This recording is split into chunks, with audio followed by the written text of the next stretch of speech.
the brief introduction of our keynote speaker is Dr. Sajid Ali is the Director of Research uh, and Professor at Aga Khan University, Pakistan. He holds a PhD in Education Policy from the University of Edinburgh. His work focuses on education policy governance and reforms.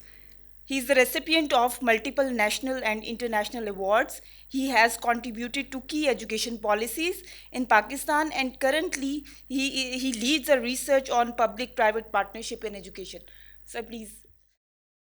Bismillah ar-Rahman ar-Rahim. So the topic today for my discussion is teaching license.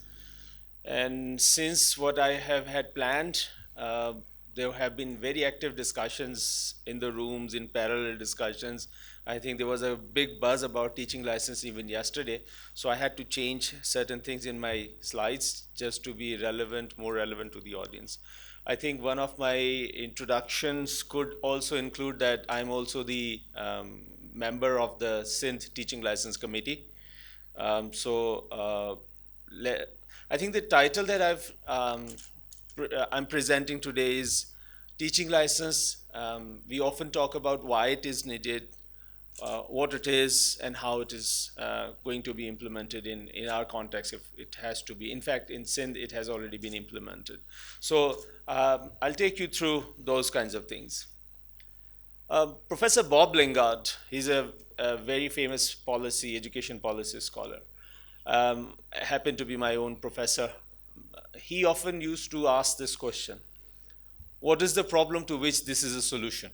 We often talk about different solutions because policy sometimes is understood as a solution. What is the problem to which this is a solution? And I think if teaching license is a policy solution, we need to ask ourselves what is the problem. Because for whenever we have a discussion around teaching license, people have multiple kinds of challenges in their mind. And so even when we are talking about one policy solution, we have different sets of questions in our head. So let me be very explicit where I do come from. And so whenever we discuss in Q&A session, we can have better understanding of each other. So the problem that I see is the problem of low levels of learning. I think we all educationists know through various evidences as well, TIMSS 2019, USER survey, National Education Achievement Center surveys, even more recently National Achievement Tests conducted by PI, it all says the same thing, that we have low levels of learning. And so how to ensure improve your students' learning? That seems to be the central problem for me whenever I discuss teaching license problem. So the next obvious question is, if a student's learning is the central problem, what factors has the most effect on a student's learning? And I think research after research shows that effective teachers are the biggest in-school factors. Now, there are multiple out-school factors as well. Effective teachers are the most important in-school factors that contribute to students' learning outcomes. John Hattie's very famous research talks about he has done analysis of around 252 indicators and see how different indicators affect teaching learning outcomes for students. Teachers related factors come on top. Professor Hanushe, he has also carried out research about the effectiveness of teachers. In fact, Hanushe, because he's an economist of education, he has quantified that if, for example, you have two classes, one is taught by an effective teachers and one is taught by an ineffective teachers, after 1 year, the difference between the two classes is almost 1 year. So suppose if I'm taught by a poor teacher and Nasab is taught by an effective teacher, after 1 year, Nasab would be 1 year above me. Now, if you go on for this for 10 years, after 10 years, I'll be at grade 5 level. Nasab would be at in fact, higher level than that. So that's Professor Hanushe is saying. And that's why it's very important to have effective teachers. Even the McKinsey report that was very common, how schools improve, talks about teachers factor as the most important factor. Now, if there is so much emphasis on teachers, we also have to see how effective are our teachers in our own country. Here, I would like to refer to one research that is carried out by my own colleagues in IED, Khan University, Professor Sadia Bhutta and Dr. Nusrat Rizvi. And what they found out was it was a nationwide research. It was looking at maths and science maths and science classrooms, as well as the students' learning outcomes across Pakistan, both public and private sector. What they conclude was that 86% teachers in maths and science show weak practices, weak classroom practices. That means whatever practices we expect from effective teachers, these were not displayed by the teachers. And this is based on first-hand classroom observations. So while learning is the most important thing, teachers can make the highest difference, the most difference. Our teachers in the classroom are not as effective as they should be. What makes teachers effective? So I also carried out that analysis, and I found a systematic review by Lopez Martin, very recent, 2023. And they looked at various factors that affect teachers' effectiveness, and these come on top, and this shouldn't be surprising. Reflective, a teacher who has a reflective attitude, a teacher who has who values professional development, as Hafiz was saying, professional development which is self-driven rather than being supplied. The self-efficacy, knowledge level, qualifications, initial training, all these factors make an effective teachers. And in fact, the bottom line is very important. Teachers' competencies explain 9% of the difference in students' performance, which increases to 17% in medium and low income countries, which is kind of ours. So that's the kind of difference that teachers can make. How to ensure that our teachers possess those skills is the question that we all struggle with. We have tried with multiple continuous professional development programs. We have tried with various kinds of options. And I think I propose that teaching license could be one such element that has the potential to cause improvement in teachers. Now, I'm saying it is one of the possible solutions. I'm not saying that this is the solution. Okay, now if this is what I propose, here is how I believe the change theory could work in terms of how teaching license can improve teachers' competency. Now, if you improve students' learning outcome is the goal that we all aim for, quality teacher is the most important factor that can contribute. Now, I'm making it very, very simple. It's not that simple. It's multiple complex because there are other factors that affect on student learning outcomes. But for the sake of argument, if we control for other factors, generally, teacher education programs are supposed to have better quality teachers who would go and cause better learning in students. But as I showed you earlier, this is not happening for a variety of reasons. And I propose teacher licensing could come as a catalyst that could have a forward as well as a backward effect. Forward effect, if we, for example, through teaching license, we are able to get quality and effective teachers in our classrooms, certainly they could have effect on students' learning outcomes. But it also has a tendency to have a backwash effect. जिस तरह हम assessment में कहते हैं कि assessment also has a backwash effect. The way the assessment is carried out by examining authority also affects the teaching learning in those schools. For example, in our metric system, in our O-level systems, in our Khan examination board system, the teachers tend to teach to exam. The teachers see, so if the exam is conceptual based, teachers tend to teach that way. If exam is rote memorization based, then teachers tend to teach that way. So hopefully, if we have a good licensing system, this could possibly be a source of introspection by the teacher education institutions. And I think I can give you an example from Sindh, where a good number of students couldn't make it to the teaching license test.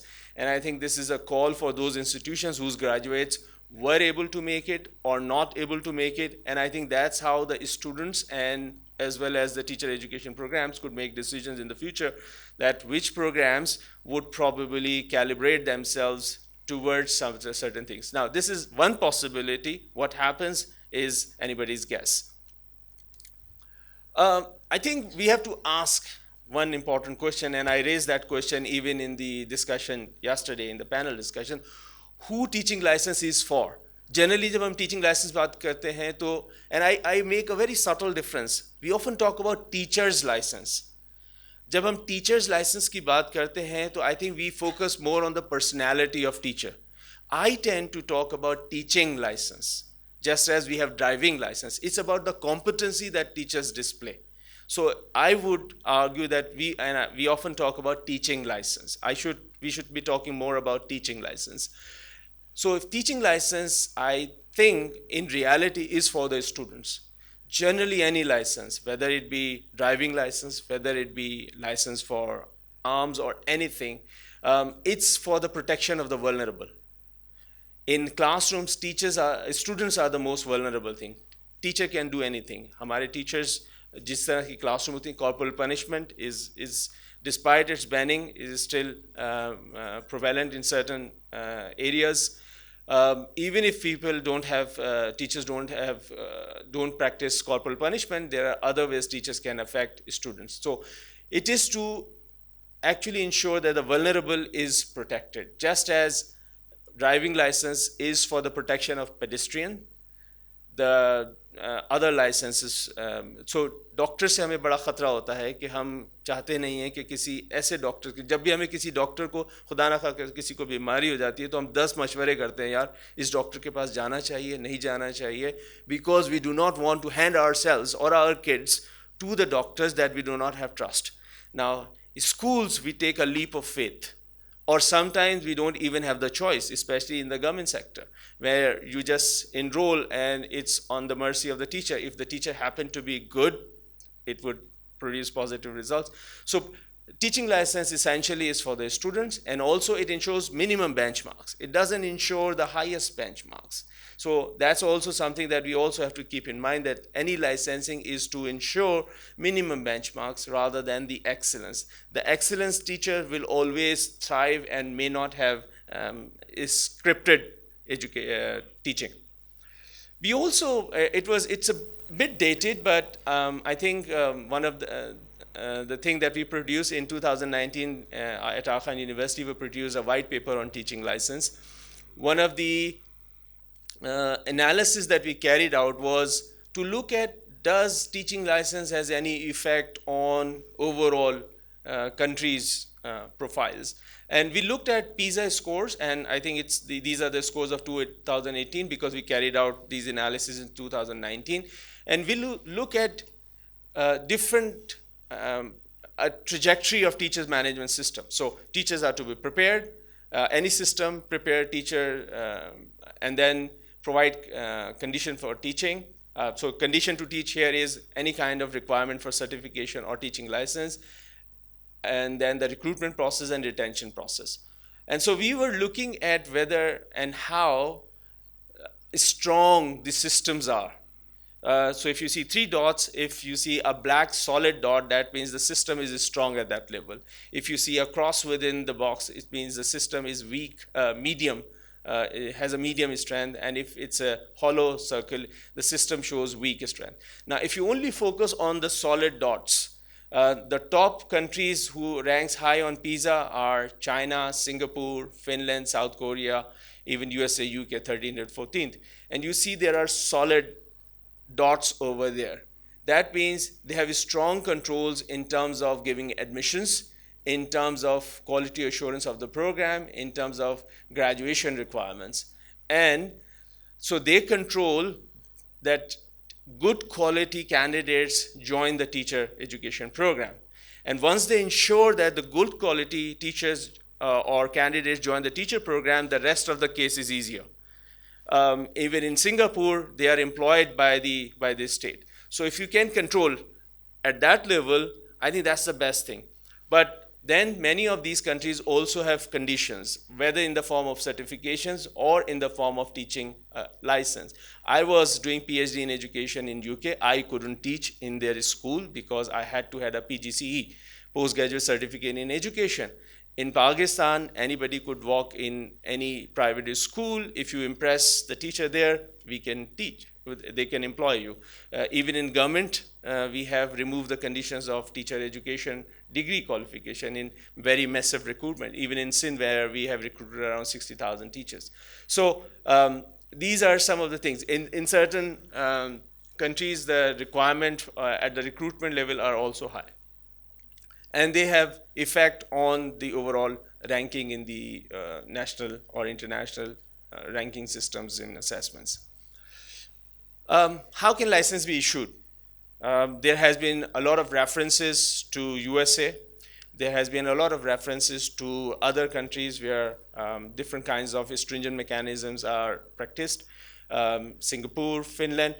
Here we also have to be very careful about the size or the quantum of the challenge. In Pakistan, only in Sindh, we have 150,000 teachers in public sector. So if you calculate the number of teachers that we have around 600,000 teachers in Pakistan. Add the private sector, these are around 1 million teachers that we are talking about. Singapore has a very, very minimum size. It doesn't have even 1,000 schools. It doesn't have the kind of challenge that we are dealing with. They can control. Finland can control.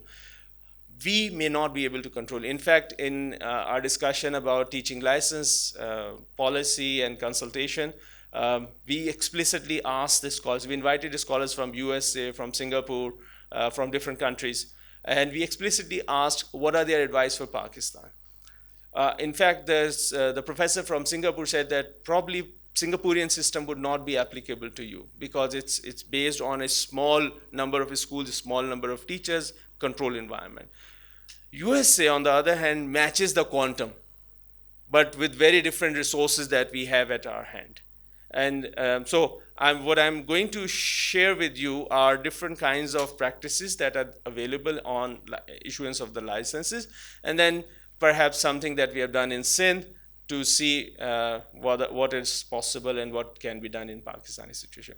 So generally, whenever we look at US teacher licensing system, it's a federalist system. Each state has its own regulations, but generally they require a bachelor's degree which is accredited from an institution. They want some kind of state-approved preparation program, which could be most of the time degree, but sometimes it could be some certifications. And there are licensure exams with different names. Dr. Afshan was talking about Praxis, so Praxis, CBST, GACE, TEX, different kinds of systems. In some states, there are, in fact, portfolio-based teaching license issuance systems, so they vary. And then they often issue a provisional or initial license followed by a full certification. And then a requirement of continuous professional education for the renewal. So this is generally the kind of trajectory in US system.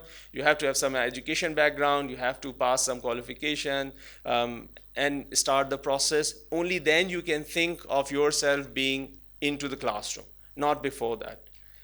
So this is the US system. We also looked at some states, what are their comparisons, and I think here is an example of Texas, California, and Georgia, the kind of pre-qualifications they have, the licensure requirements, the validity generally it ranges around 5 years, and then there are probationary periods. Issuing authority are generally the state education, their websites, and there are other things that can be considered. It also has to be kept in mind that license requirements are generally from the employer. They state that place some conditions that only these people can be recruited as teachers. Expanding ourselves to some global trends. Here are examples from UK, Canada, Australia, New Zealand, Finland. Now, not every country call their conditions as license. Some refer to it as certificates. Some don't even refer to it, but they have conditions in place. So, for example, in Finland, you cannot teach unless you have a master's education in subject pedagogical skills, and Ministry of Education only employs you that. In Singapore, the ministry generally, if you are recruited into NI, National Institute for Education, you become an employee of the state. You receive a stipend and you have a guaranteed job. That's the kind of thing that are there. Each country has different kinds of requirements. Sometimes these requirements are on paper. So for example, if you ask about Pakistan, we do have requirements, but those requirements are often sidelined because of one political exigency or another. So sometimes these conditions are also not looked at. So these are different kinds of licensing things that are prevalent in there, not necessarily named license, but generally they are conditions to teach, that you are not allowed to go into the school to teach unless you meet certain requirements. And also we have to be mindful that many of these systems have majority public sector education system, which is very different than Pakistan education system, which has almost 40% of its schools in the private sector. So I think that's another factor which is very different in our cases. Moving on to the possibilities of teaching license in Pakistan. What are the possibilities? Because systems, as some of us know, that licensing discussion about teaching licenses started somewhere around 2010, 11 under UNESCO triggered this discussion, and then USAID pre-step program triggered that discussion, but did not flourish from there onwards. In Sindh, we picked up this discussion in 2017 roughly. I teach a course on education policy. Once in that course, so the story in Sindh begins with a classroom assignment, and that's how I think here's a lesson for all of us who are in higher education. Sometimes the kind of assignments that we carry out in our classes could have a very lasting effect. In 2007, so in that policy course, I generally ask students that we pick up a policy area, we work around it. Sometimes we do implementation, sometimes we make policies. In 2017, we decided that we work on teaching license policy. We actually, in our connection with ISTEDA, I talked to the ISTEDA, and ISTEDA actually gave us a platform that we can work with them. It was a classroom activity. At the end of the classroom activity, we did consultations, we did a number of different activities, and a policy did come out. Nothing happens from 2017 till 2019-20. In 2020, we picked up because our new dean was very keen on introducing some kind of conditions for teach. ISTEDA was also keen at that time. Durbin also became very keen on that time. We were already working on a white paper on teaching license in 2019, which we issued jointly. So there were a number of factors that happened very collaboratively in the context of Sindh, and that's why what we see in Sindh has happened. Rasul Shah Saab, who was here yesterday, did talk about certain things. But let me share some lessons from Sindh. I think it would have broader lessons. First of all, there was a political will. The Minister of Education was onboarded. They were looking at how can we ensure that our teachers show quality, have quality. So there was a strong political will, and there was a continuation of political will. The Minister of Education was there in 2019, also the current education minister. Even during the interim period, Ms. Rana, who was in the teaching license committee, continued to be a caretaker education minister at that time. So there was a very strong link. Stakeholders involvement. The universities were quite involved, which are working on teacher education programs. Teachers union were quite involved. The education department was quite involved. ISTEDA was definitely taking lead in it, and there was a teaching license committee formulated, and we were working with them.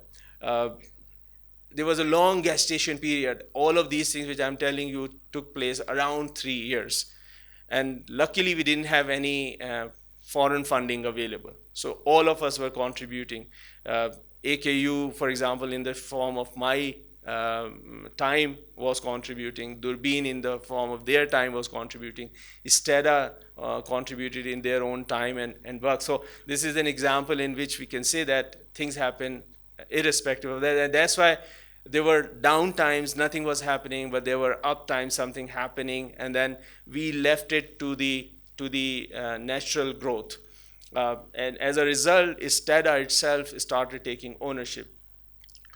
We also were working closely with the recruitment policy alongside the teacher licensing policy. Because if, for example, teaching license is not linked to the recruitment requirement, or we wanted to make it an incentive-based policy, it would probably not have the kind of effect that we wanted. So those things were done. The policy was incentive-based, so we could have taken an approach, as Dr. Mirza was saying yesterday, that from now on every teacher has to have a license. कल से सबको license लेना पड़ेगा, and that would create a huge resistance amongst teachers, amongst everyone. So we didn't go for that purpose. We, in fact, in teaching license policy, since we introduced an incentive-based policy.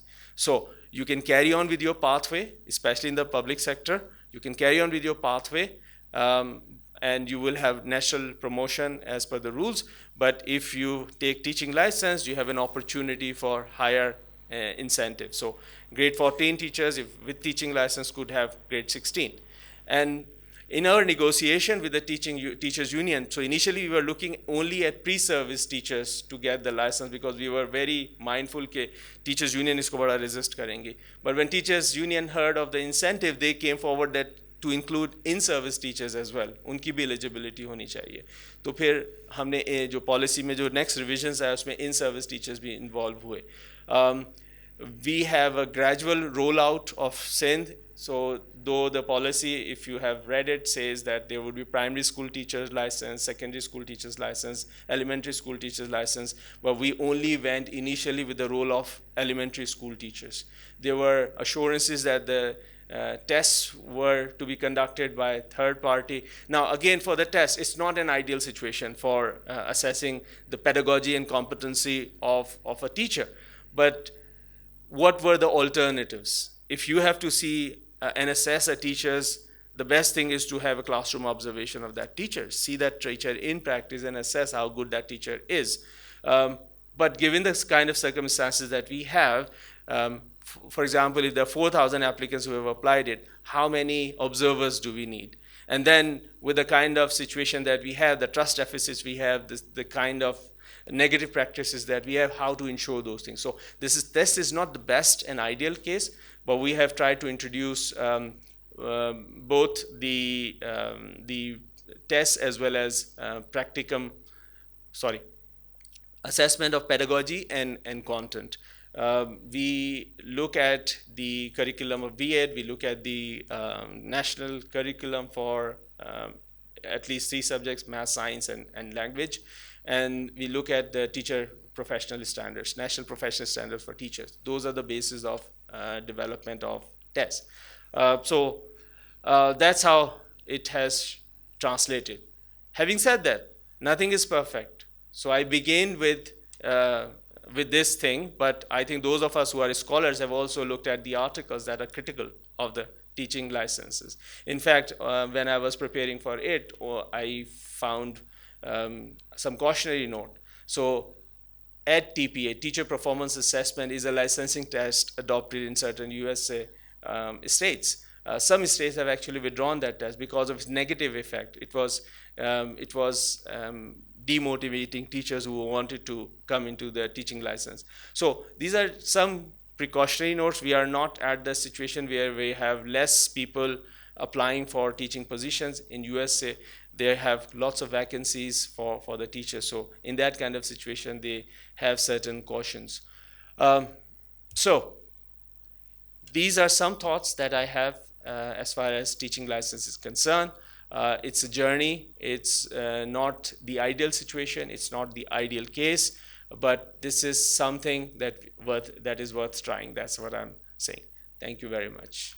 Thank you very much. So now we are moving towards question answer session. If you have any question related to this keynote speech, you can ask. Yes. Thank you very much, Sajid. I think it is a long journey, and I'm familiar with this journey, and I think it's very pleasing, very encouraging that finally we have reached a point. A couple of quick points. You talked about the test of this for licensing.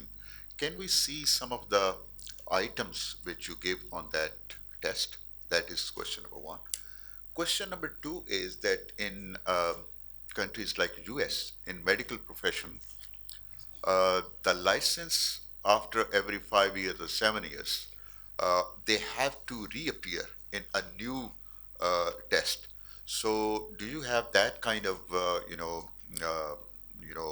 roadmap uh, in your thought that once they take this teaching license, it's not forever, and they get relaxed? Do you think that they should be having taking another test after, say, 5 years or 7 years? Thank you. The second question is easy for us because the current policy provides for renewals after 5 years.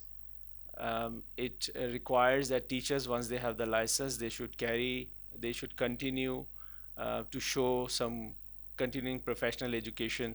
And in fact, we have required 1 credit course worth per year, which has to be STADA approved. That's the kind of requirement that we have. So after 5 years, if you come, you have to show that you have taken these many credit hours, 5 credit hours of continuing professional education. So teachers have to do that. If, for example, you do not renew after 5 years, and if you go on 6th year, 7th year, so while you have to add, I think there might be fees penalty, but also credit hour penalty. So if you come after 6 years, you have to show 6 credit hours, 7 credit hours, 8 credit hours. So it doesn't absolve you of the continuing professional education. That's the provision in the policy at the moment. The test items, I cannot display, I don't have them, but I think when the test was launched, there was a very transparent process. Bids were called for third party. IBS Sakhar applied. Can I quickly, what I'm interested in, not the detail, but what is the ratio between the content and pedagogy? So there was 60-40 ratio, 60% content and 40% pedagogy. The tests, I don't have the item, but the content were from the elementary school curriculum, as well as national professional standards, and and we focused on math, science, and English language. For content, there was alternate to practicum kind of questions in which scenarios were given and teachers were asked about those kinds of questions. And the cutoff score for license was 50%. Minimum cutoff score. Once we had the result, the cutoff scores were determined. It was 50% for content plus 50% of pedagogy. So we were very sure that cumulative marks were not taken, because some people were there in cumulative scores which have shown, for example, cumulative 60%, but they didn't score equally 50% in content as well as pedagogy. Just like English language, as you have to show competency in teaching, in reading, writing, and listening. So those were the kinds of care that we have taken. And imagine I'm defending government. Maybe I was looking at the table you were showing. That was the categorization or listing of the countries who students achieved maximum marks in PISA test. And you have enlisted at least, I think, 7 or 8 different characteristics. So teacher licensing was one of them. So it does not show what particular effect teacher licensing has on the achievement of the students if we are able to eliminate the effect of other factors, because it is just listing of them. So this is one my other reservation, that it's not categorically saying that teacher license, those countries which where there was teacher licensing was available, those students were performing well ahead of other teachers, because there are other factors which are included in your study. Number one. Number two is, if we are able to do that, is it any possibility that we could exclude the effect of other factors that we should be able to do? Number two, my observation is that in all these countries that you have listed, teacher qualification or pre-service education is compulsory. Every one country was having the one. In our country, we have a different kind of culture here, and the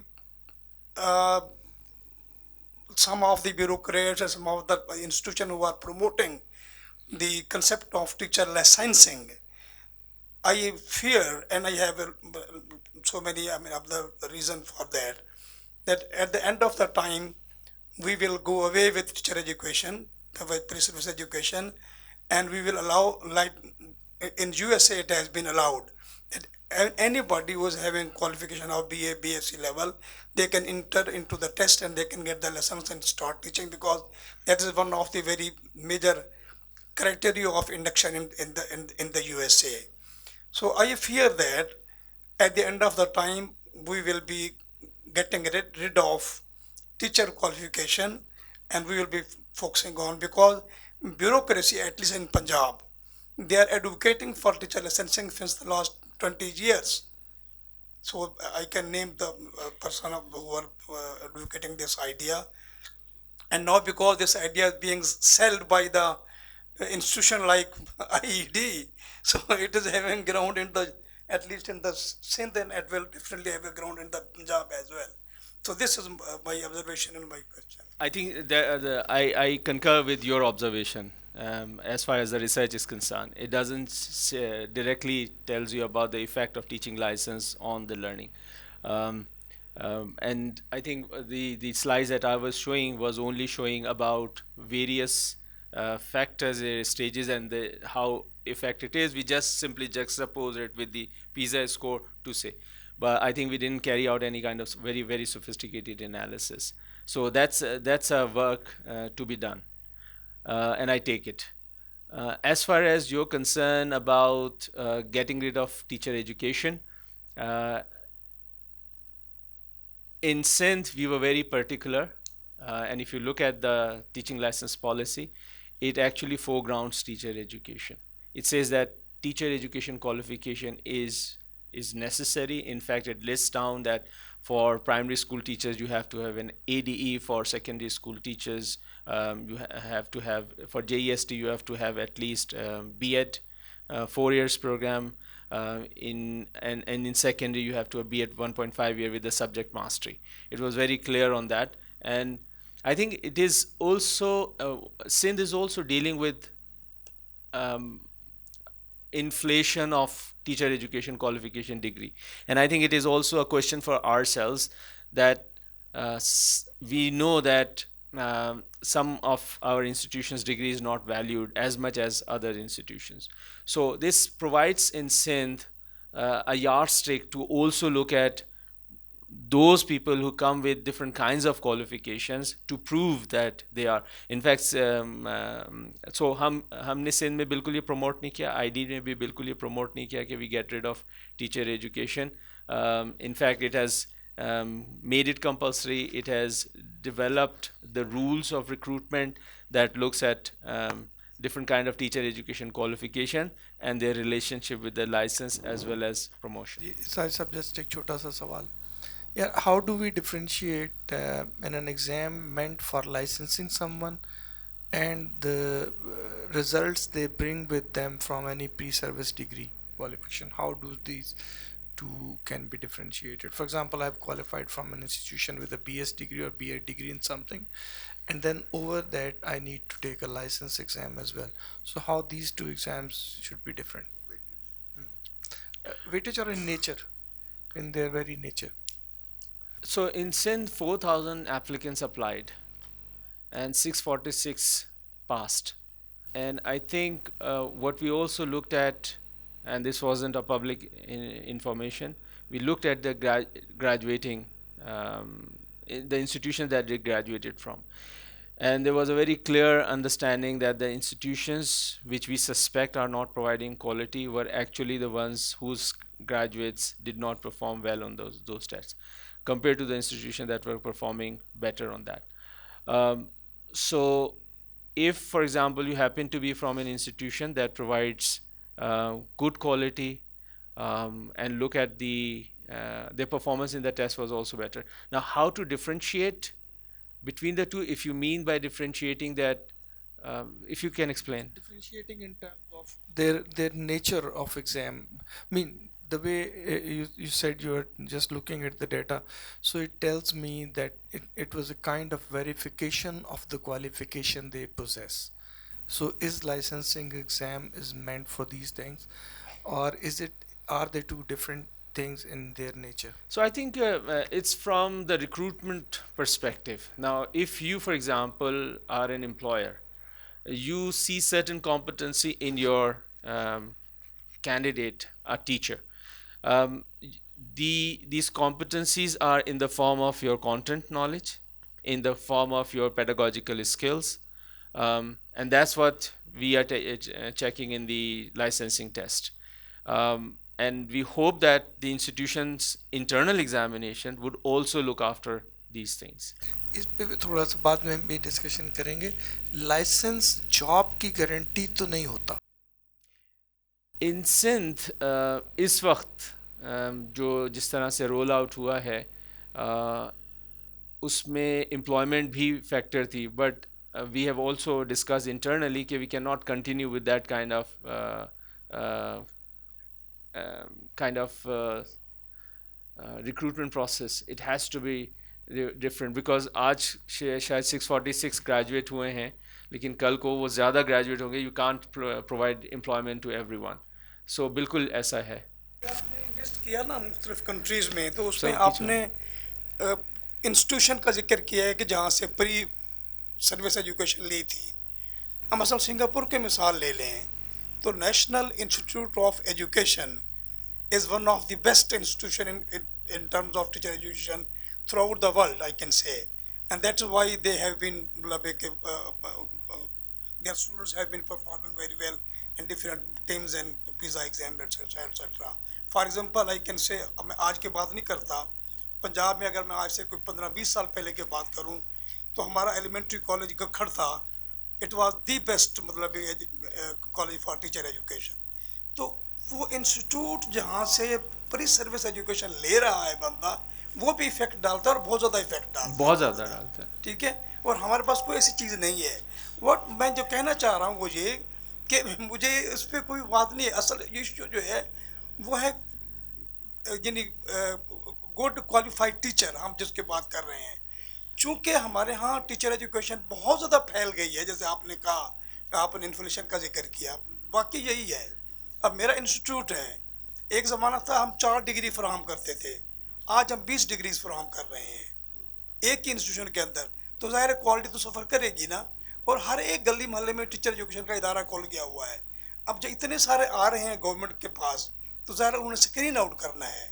तो screen out करने के लिए जो मर्जी आप कर लें वो कर लें, लेकिन आप उसको हम इस तरह कैसे आइडिया को सेल करें, मुझे बड़ा फियर है इस हवाले से.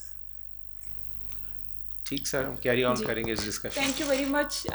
I think we are running short of time, and the remaining questions can be I think. Thank you so much. अच्छा मेरे 2-3 questions है. पहला question recruitment से related है. For example, we cannot shy away from what type of recruitment that goes on in Pakistan. For example, nepotism तो है ही in Sindh की बात करें या कहीं पे भी all across Pakistan, nepotism is part of the recruitment that goes on. तो उसके साथ for example if you make it mandatory to have a teacher license, तो उसका क्या impact पड़ेगा learning levels पे या बच्चों के overall education के ऊपर. और दूसरा सवाल ये है कि for example government schools के अंदर ही for example if you make it mandatory for teachers to have a license and even having a license, तो वो एक विल नहीं होता कि वो एजुकेशन प्रोवाइड नहीं करते हैं, तो उसके ऊपर क्या इम्पैक्ट पड़ेगा. और थर्ड क्वेश्चन ये है कि फॉर एग्जांपल लाइसेंसिंग के लिए आप पीटीसी या बीएड या फॉर एग्जांपल ये जो प्रोफेशनल डिग्रीज़ है आप मैंडेटरी कर देते हैं, तो उसके साथ क्या ये are these enough to have to be the right proxies जो टीचर्स लाइसेंसिंग के लिए. नेपोटिज्म का मेरे पास कोई इलाज नहीं है, ठीक है, तो हम उसके साथ स्ट्रगल करते रहेंगे. इट्स जस्ट कि कोशिश ये की गई है कि थर्ड पार्टी उसका टेस्ट ले, उसके पास लाइसेंसिंग कमेटी बनाई गई है जो कि इंडिपेंडेंट लोगों की है. So those are some controls that we have done in Sindh. Mandatory के ऊपर हम नहीं जा रहे, हम इंसेंटिव बेस पे जा रहे हैं. तो we'll continue to work out कि वो लोग उसको ख़ुद से चाहें. PTC B.Ed मैंडेटरी हमारे लाइसेंस का मतलब बिल्कुल ये नहीं है जो हाफिज़ साहब का भी फेयर था कि टीचर एजुकेशन फॉर एग्जांपल अगर हमारे डॉक्टर अच्छा काम नहीं कर रहे should we abolish MBBS degree no we have to improve our MBBS qualification. So our approach is the same in Sindh that we have to work to improve our qualifications as well. This is just as the wake up call जिस हाफिज़ आपने कहा बाकी लोग भी कहते हैं कि मुख्तलिफ टाइप के गली मोहल्ले के जो इंस्टीट्यूशन बन गए जब वो देखेंगे कि भाई इनके स्टूडेंट्स जो हैं वो परफॉर्म ही नहीं कर पा रहे टेस्ट में अच्छा so they will not enrol in those things और उसके बाद वो खुद ब खुद ऑटोमेटिकली स्क्रीन आउट होंगे इंशाल्लाह अगर हम इसी उससे चलते रहे so the idea of teaching licence is not to remove teacher education qualification but to strengthen it and I think with the analogy that I give you of the MBBS things would be clearer. Ji, thank you very much. Sir, the nature of questions coming from audience tells that your topic is very significant. So thank you very much for such an insightful keynote on critical issue of teacher licensing. Thank you. My apologies to that side. वहाँ से कोई एक तो मुझे कोई नज़र नहीं आ रहा और किसी ने हाथ उठाया तो you can always talk to me. Yes, you can ask during networking session. Sir, he will be available there. Okay. जिसका भी सवाल है आप मुझे चाय में पकड़ लीजिएगा. Thank you very much. We are moving towards the next session, and the next session is related to global partnership for education, which is one of the major collaborator for this conference as well. And the next session is related to different things they are doing right now in education. So I would like to briefly introduce what is Global Partnership for Education and what kind of activities they are doing. KIX EMAP, the Knowledge Innovation Exchange, KIX, Europe, Middle East, North Africa, Asia, and Pacific. KIX EMAP, it's such a huge collaborative initiative supported by the Global Partnership for Education and the International Development Research Center hosted by NORAG at the Geneva Graduate Institute. And this hub facilitates the surfacing, mobilizing of research evidence to inform education policy and planning through activities such as thematic webinars, skills strengthening workshops, and regional conferences. So I request further Dr. Sajid Ali to keep sitting here for moderating this session. And next, the presenters of this session are Dr. Kiran Hashmi. She is from Education Department at Institute of Business Management, IOBM. I request her to please join us on the stage. I further request Dr. Ms. Zahida Batul from PECTA. She is Director, Training and Certification. Madam, please join us on the stage. I further request Dr. Takbir Ali from AKU. Sir, please join us on the stage.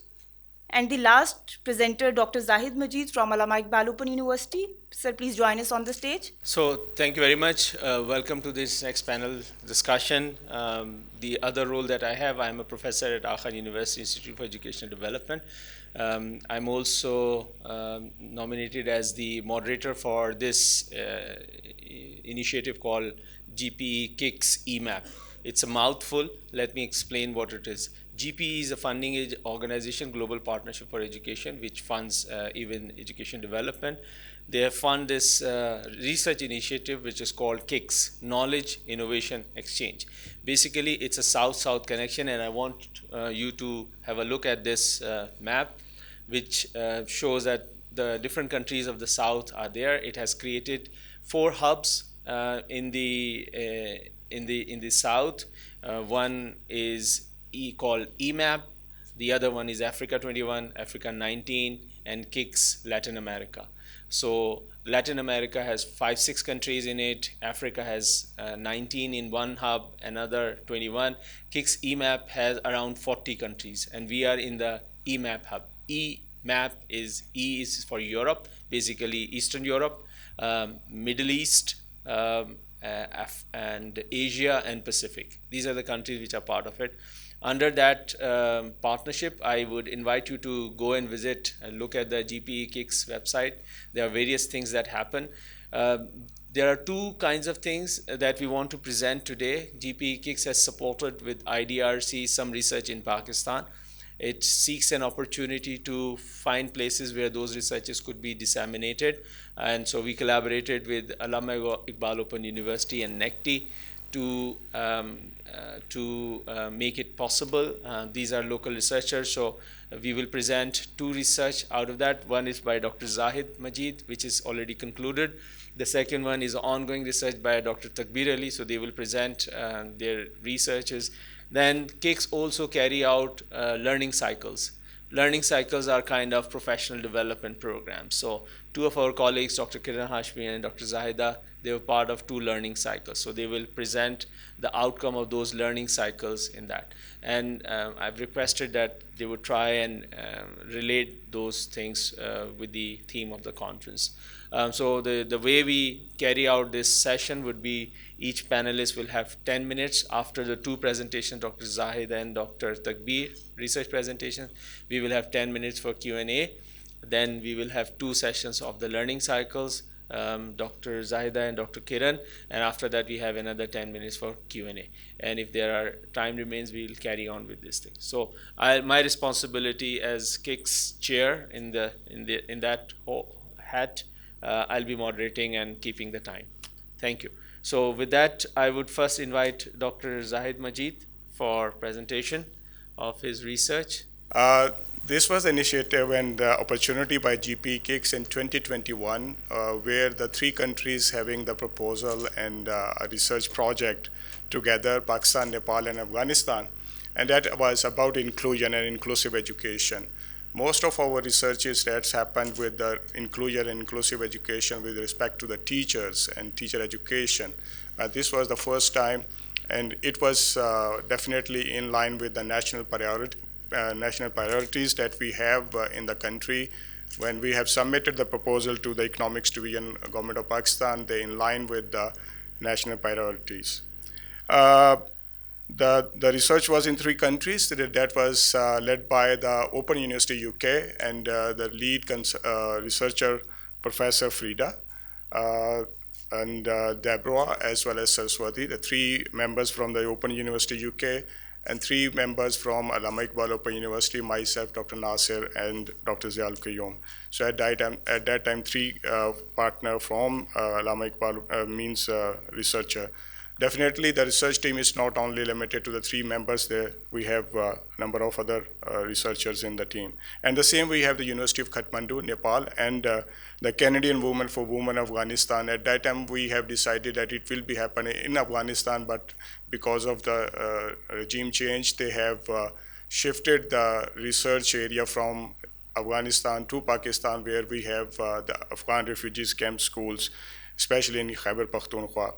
So this is the organogram and structure of the project team that was led by FIT Fit Ed, that is in Philippines, and the global team with the UK Open University, as well as from Alina from Italy, and the three countries team members. So background that I already shared with you, that most of the schools continue to systematically exclude the numbers. That is research findings of different organizations. Global Monitoring Report 2023, as well as UNESCO 2020 has pointed out that there are a number of factors that are having contribution to exclusion of the vulnerable and minorities children from the schools. So school leaders, as we know, the school leaders in Pakistan and the regions, Nepal, as well as Afghanistan, the key person in the schools that is responsible, that has the authority to open and close the doors for the stakeholders, including parents and children. So this time, the research was on the school leaders, that how the school leaders as agents for the change, for inclusion. And that's the project that we have, the main aim and objective that explored how school leaders, means school headmaster, deputy headmasters, agency means initiative to problem-solve education inclusion issues can be developed sustainably at scale through collaborative inquiry. I will explain it later on how it is happened. The collaborative inquiry in supported school leader network improvement communities. That's one of the approach that we applied in this research in 3 countries, that how network improvement communities approach can be helpful with the other strategies with open resources and open course that we have developed. This was the consortium of 3 countries, 2021, 2023, but it was extended for 6 months up to 2024, where we involved the school leaders for this research. These are the objectives, and most of the research objectives and study were on the network improvement community approach.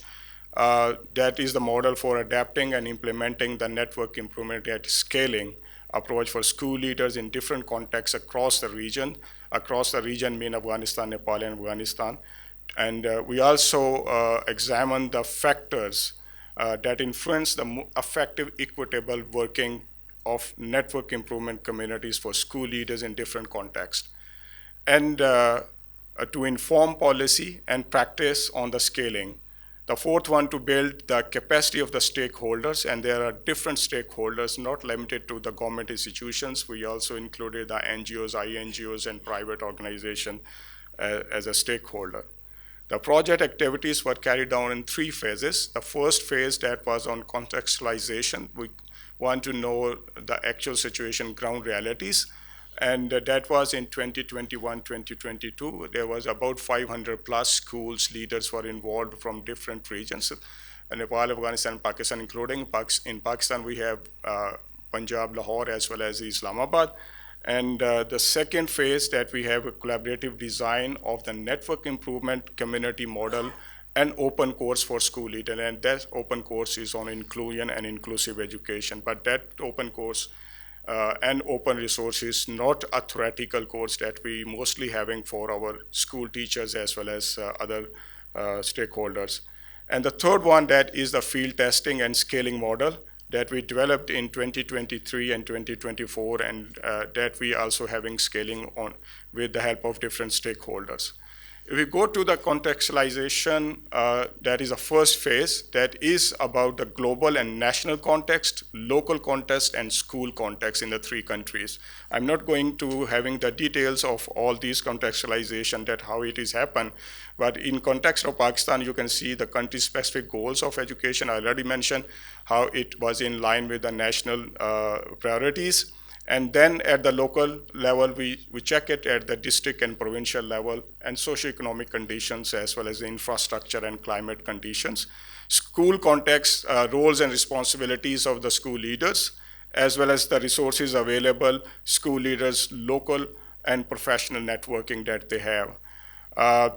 In the phase 1, we also check the policy brief, the policy documents, literature review, current policies, and the key stakeholder identification. So that was the first phase, contextualization. The second phase of the project and study was about the collaborative design of the NIC model and open course for the school leader. After the phase 1, where we have the survey with the school leader as well as the interviews, we have developed the open course that is based on the findings that we have in this phase 1. So that's the open course is not by adopting any other course from any other organization or institution.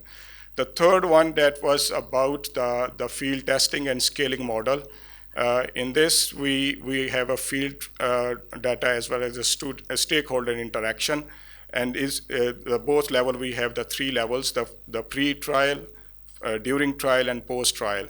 So when the school leaders were involved in the NIC model as well as in the open course, before the course and before the NIC model's approach, we have interviews with them, and we have the pre-survey from the school leaders. And that was the second phase, where we, at the middle of the course and middle of the network improvement community's duration, we have the second interviews from them, but we don't have the survey tools for the school leaders, because it was a pre-survey and post-survey, but we have checked the school leaders' performance as well as their outcomes of the open course through the interviews. The third, post-trial and post-survey as well as the post-trial interviews with all the school leaders. And as definitely another component of this data collection was observations, when we have the network improvement communities meetings with the school leaders. With the school leaders, we also involved in having the data from the stakeholders through the workshops, evidence cafes, participants observation notes, and the stakeholder meeting facilitators that is the part of this NIC model. School leader communities, you can see here that how it was happened with the network communities with the 8 to 10 school leaders in one group in two different geographic, for example, in Islamabad as well as in Lahore, and same in other countries. They having meetings to discuss their issues that is related to the inclusion and inclusive education that they identify through the problem tree, and then solutions by the PDSA model.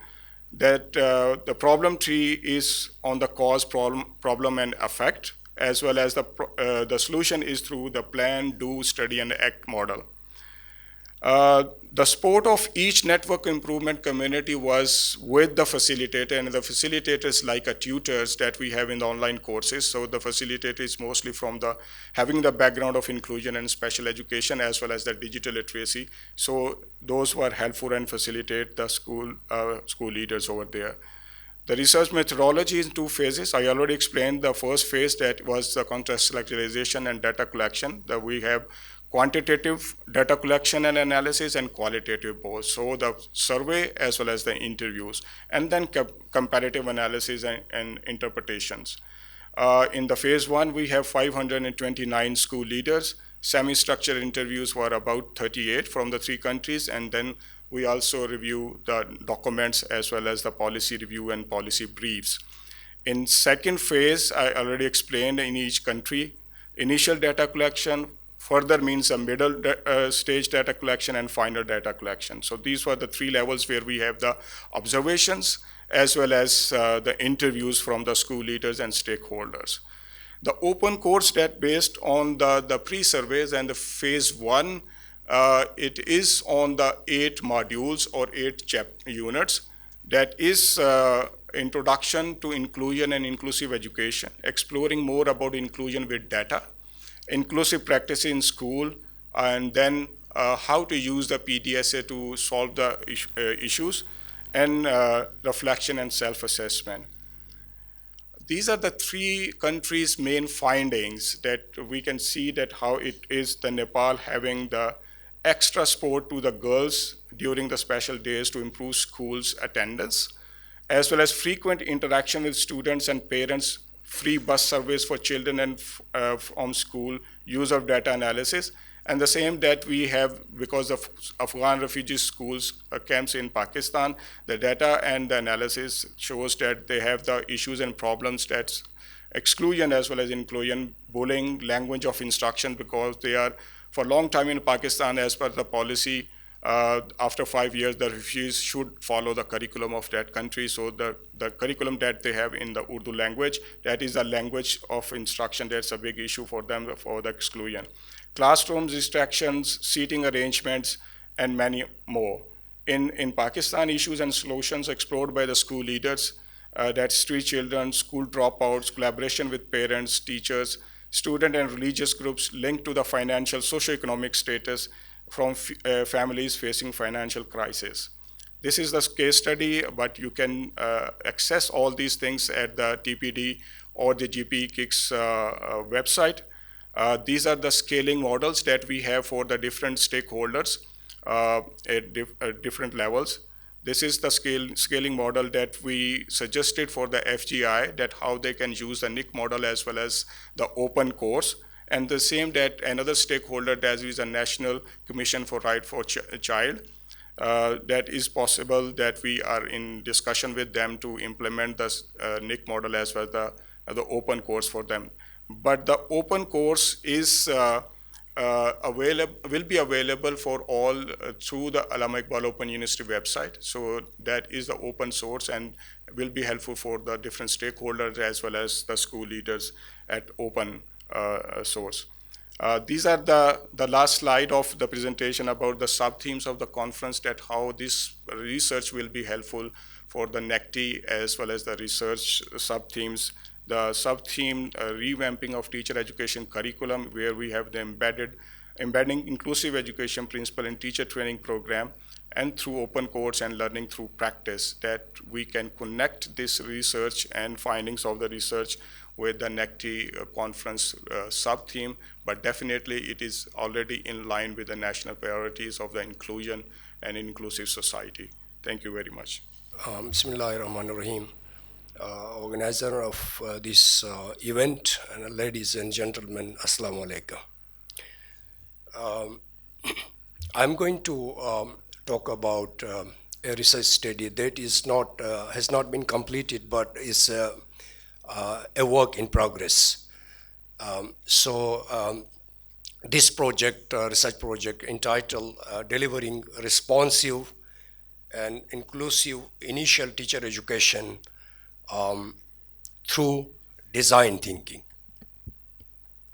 This project has been funded by GP KIX and is being implemented by a consortium kind of arrangement, including 3 institutions.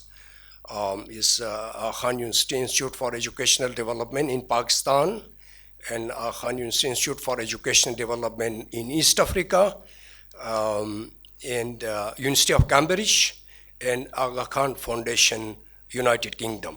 As I mentioned, this research has been sponsored by GP KIX, and that also has supported another research project, a longitudinal research project. It was launched in 2000 by GP.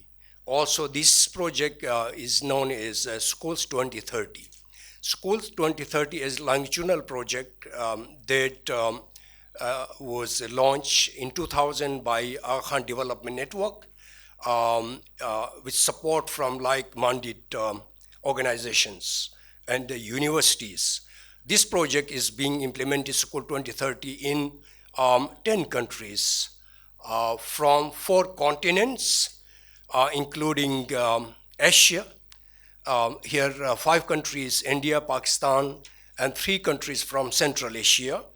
And East Africa, 2 countries from East Africa, 1 from South America, Brazil, and 1 from Europe. They are participating in this School 2030 project. School 2030 project is, in fact, has emerged from the consideration that when these SDGs were launched in 2015, where there was a discussion that that during this period, 15 years is now, we are almost after midway to implementing this SDGs. So we should be able to learn something that is particularly pertinent to developing countries to improve their education system, particularly educational access and equality. That is the SDG Goal 4 is concerned about, particularly in developing countries. So inspired by this project, this KIX funding was received, and the School 2030 project is using the design thinking model. Design thinking is also known as human-centered design. A kind of an approach to solving problem, in fact, that has been used in business, in engineering, in medicine, in so many other fields. But after 19, I think there has been an increasing interest in using this model, the design thinking in education, or in teacher education and professional development for that matter. So the design thinking, very briefly, to explain it, is a model, a kind of a mindset, and a creative approach to solving problems. It's a process that starts with the people you are designing for and ends with solutions that are tailor-made to their needs.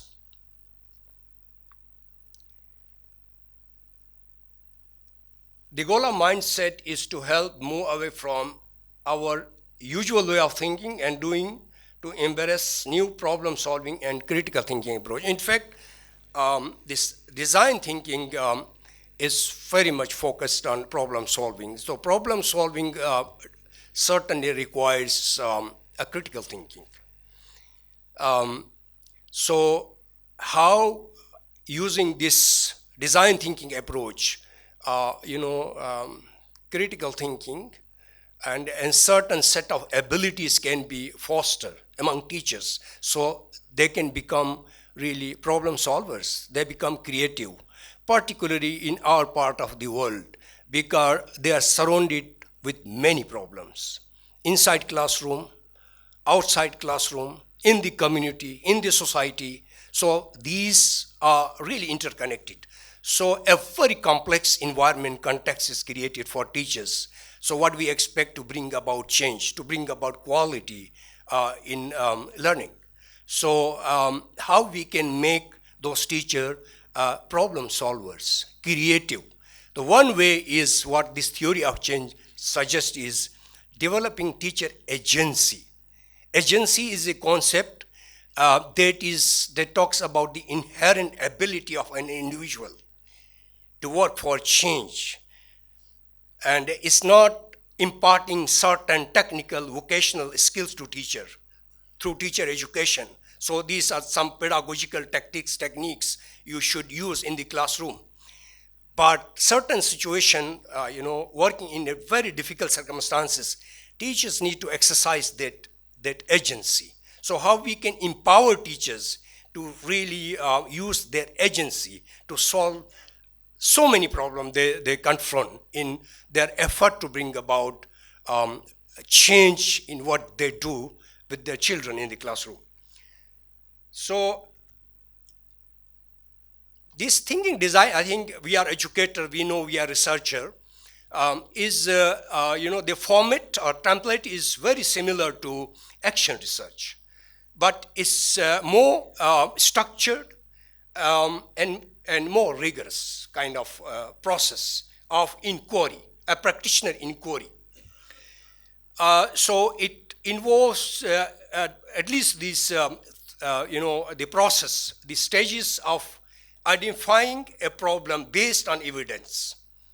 If we say that, a group of children, 3-4 children in the classroom, they are slow learners. So they have some learning difficulties problems. So first to understand their problems. What are the nature of those problems faced by these children, and then coming up with a solution, designing a solution, and specifically tailoring to this particular problems. So this is launch phase of the problem, then generate and exploring, defining then the problem after you do analysis, collect data, do analysis, then you define your problem and then test.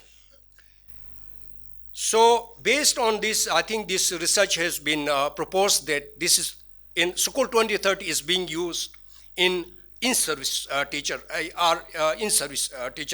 professional development. But in this research, we are interested to use this in pre-service teacher education program. So, so this program is now research is being conducted. We have initiative in collaboration with the Khan Development Network, UK, Cambridge University, and the Institute for Education Development, Karachi, Pakistan, and East Africa, and 3 countries. The objective is, of course, is to increase knowledge about how initial teacher education can be reformed. We talked about for these last 2 days. What are the problem issues with our teacher, the quality of teacher education, and all that. So how we can really help improve the quality of initial teacher education. So this is the purpose.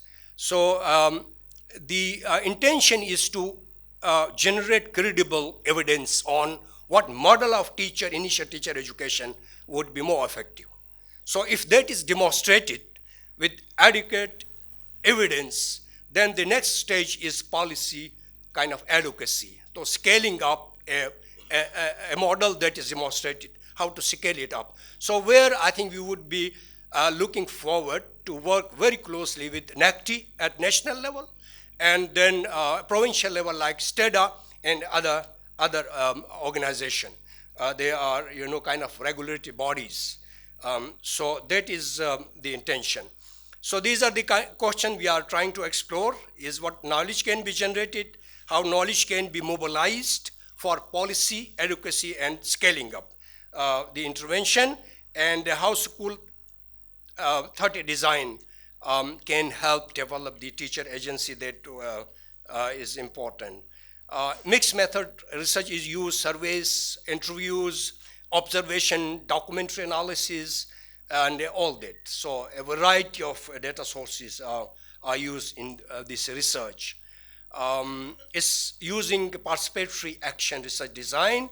So the status of this research is training and development of tools.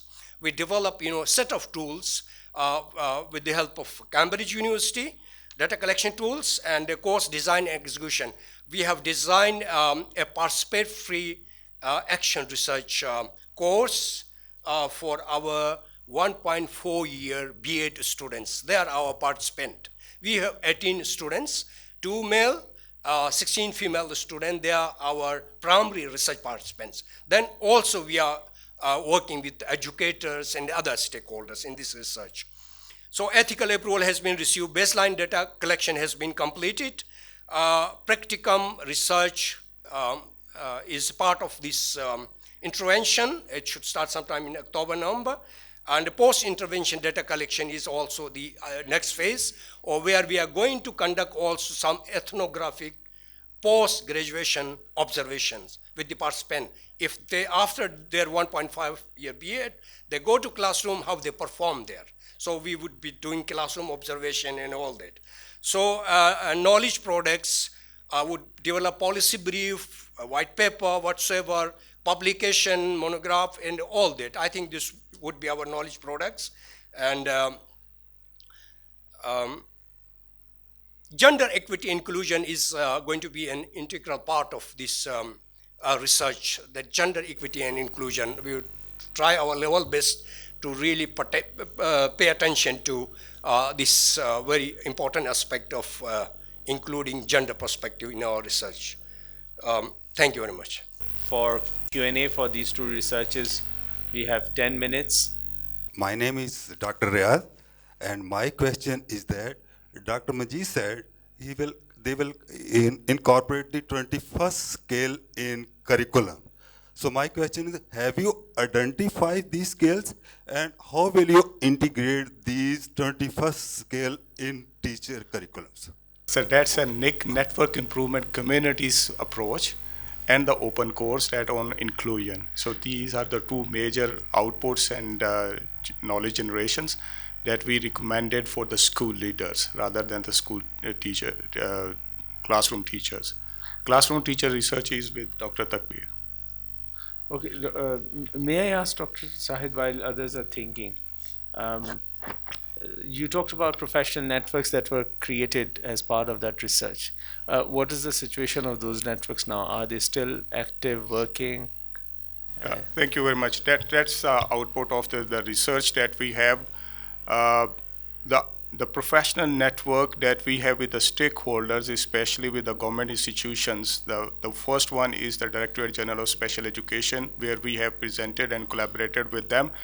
And we shared our network improvement communities and open source course. The Secretary of Special Education, they formally asked the Allama Iqbal Open University team to put up the action plan that how they can implement and use this approach, network improvement communities, as well as the open course for the school leaders. So we have submitted the action plan, and they are implementing this these two approaches, the open course to be used for the training of the school leaders, as well as the network improvement communities during the open course.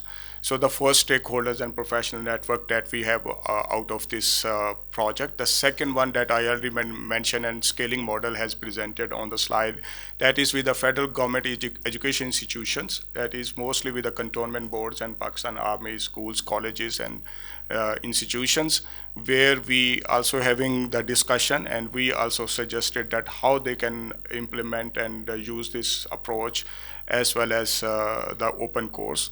The third one I shared with you peoples, the scaling model, TBT scaling model, that is with the NCRC, National Commission for Right for Child. And the fourth one that is in discussion, and we already use this open course with the Site Savers International organizations, that is a Pakistan chapter and Pakistan office. We also develop our open source or inclusive education course for the Federal College of Education, where they have the approach of network improvement community as well as the open course in their compulsory course in the B.Ed program. So this is how the stakeholders having professional networks use the output and the knowledge generated through this research project. Thank you, Dr. I am Dr. Muhammad Tanveer Afzal from Allama Iqbal Open University. My question is about design thinking. So your claim is that design thinking is like a problem-solving approach, and there are a number of tools which you have mentioned that data will be collected by using these tools. The first question is how data from different tools will be analyzed to generate single finding, and the second one is that when the design thinking will be implemented, what you think that how many factors it will affect, whether it's only the achievement or the problem solving skill, or whether the other factors as well. Thank you. Very important question.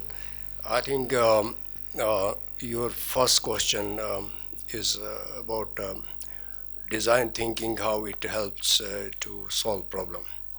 So design thinking is a kind of approach. It involves a kind of a process very much focused on evidence-based kind of analysis of problem. First, you analyze the problem, and then you come up with solutions. Solutions, there would be, for one problem, there would be multiple solutions, not one.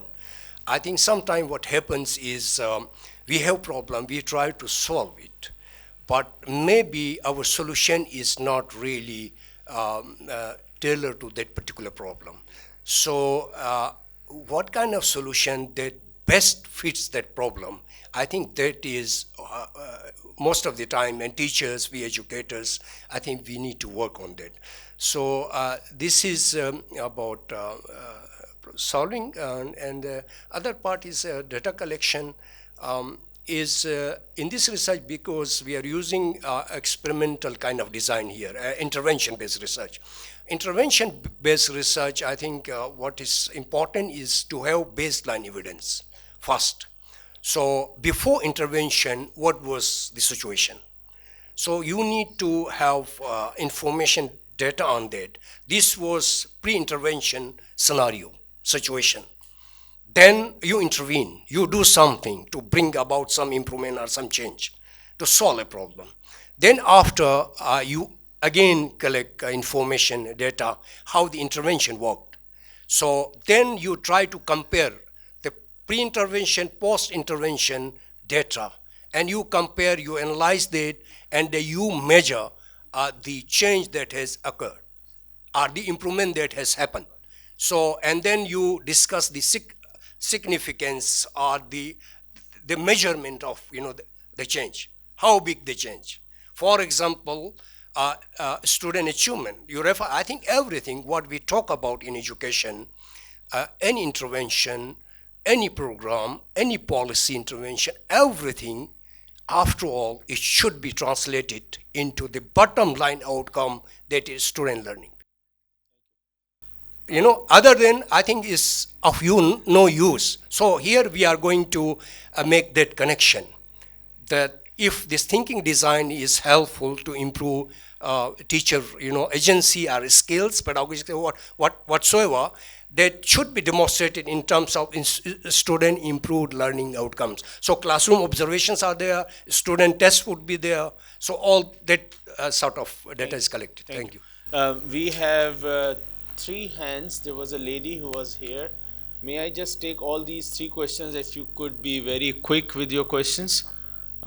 So there was this lady here, and then second one is you, and third one is you. So we grab all those 3 questions. Who was the lady who was here? Yes, ma'am. If you can ask questions very quickly, and then we will ask the panelists to collectively respond. And then we have to move to the next panelist. I want to ask, you can say inclusive initial teacher education, okay? You say inclusive initial teachers education. What does its meaning? Assalamu alaikum to everyone. Sir, my question is from Dr. Zahid. He told us that during his 3 years research, he worked on the inclusive education. So my question is, how the open source facilitate, because this all program was designed for the leaders, as you told us. So how open source facilitates the students in the school who are actually facing the problem of inclusivity in the class? I have the same question for the same topic. I feel that as being a teacher, as a leader, and now as a teacher trainer as well, I feel inclusivity is something that we are adding on in a teacher's shoulder, whereas inclusivity can be seen as more compassionate and through empathy lens for the teacher and for the student as well. Because if we are adding that burden in B.Ed course or in a classroom, expecting the teacher to, be inclusively teaching, don't you think that is something adding a burden into a teacher's load? Thank you. So we have 3 questions for inclusivity and 1 question for Dr. Takbir. So Dr. Zaid, if you can respond to 3 questions collectively, and then. Okay, thank you very much. As we already mentioned about that in the policy brief, that the inclusive education that is with the constitutions as well as with the laws. For example, 25A say every child have the right of education, and that's the responsibility of the state and the government. So we have the 25A. We have different slogans, education for all and all these things. So inclusion concept is already there. And fortunately or unfortunately in Pakistan, we don't have early intervention, early assessment. After the birth of the child, we don't have early intervention. So the children and the kids having the mild and moderate any issue or means the sensory matters, that is visual, hearing, as well as intellectual, they are already with you people. They are already within the mainstream schooling education. I'm not saying that is the only factor of the dropout, but there are many those who are with the mild and moderate, and the teachers are not able to identify them and to accommodate their special needs in the classroom. They might be dropout, they might be a slow learner, they might be a repeaters. So there is no burden on the teacher because the teacher is already doing this, and the research of this, the finding of these researchers are proven that more than 10% of your classrooms kids are already with the special needs. Thank you. In any form or any picture. So every means course of your B.Ed programs either is a curriculum, either is a classroom discipline, or the lesson plans. That's all addressed to the inclusion or the individuality of the child. Thank you. So, sorry, I have to just be mindful of the time. Dr. Takbir, if you can. Okay, I think the question is about initial teacher education. Initial teacher education, we refer to, the training taken by the beginner, kind of not prospective teacher. They people who want to become teacher, so they, take a qualification like now these days, BS or B.Ed, and like those kind of qualifications. These are called pre-service or initial teacher education programs. Thank you. Thank you very much. With that, we move to the next part of the session. I would invite Dr. Zahida to share the findings. Just for the audience who have joined late, KIX, GP KIX carry out two kinds of work. One is research, which has already been presented. The second is the learning cycles. So Dr. Zahida Batul, who's going to share for 10 minutes, then another 10 minutes for Dr. Kiran, and then 10 minutes for Q&A. Thank you. Over to you, Dr. Zahida. Thank you very much, Dr. Sajid.